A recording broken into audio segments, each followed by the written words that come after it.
On June the 7th, 1892, a Creole man boarded a train in New Orleans and took a seat in the whites-only car on the East Louisiana Railroad. His name was Homer Plessy. He took that seat deliberately. It was part of an effort by local civil rights activists to test Louisiana's Separate Car Act, a law that required railways to have separate but equal accommodations for black and white passengers.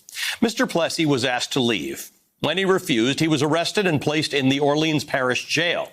His lawyers argued in court that Louisiana's mandated segregation of the railroad violated his rights. But the judge presiding over the case, a man by the name of John Howard Ferguson, ruled that the state was free to make those laws. That case, Plessy versus Ferguson, eventually made its way to the Supreme Court. And in a landmark 7-1 ruling, the court found that separate but equal facilities did not violate the United States Constitution. That ruling allowed segregation to continue for another 58 years. It made discrimination legal in nearly every aspect of daily life: buses, schools, drinking fountains, restaurants, and hotels. That is until 1954, when the Supreme Court made a unanimous decision to overrule it in the Brown versus Board of Education case.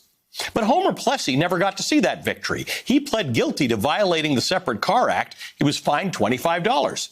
He died in 1925 with that unjust conviction on his record and the knowledge that Plessy versus Ferguson, separate but equal, was the law of the land. Today we got proof that even though history might take a while to write itself, it usually does, and sometimes in some very surprising ways.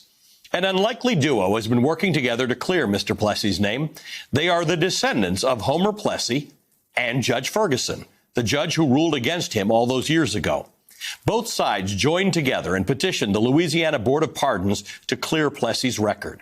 And today, almost 125 years after his conviction, that board voted unanimously to do the right thing. The pardon now goes to the governor for approval.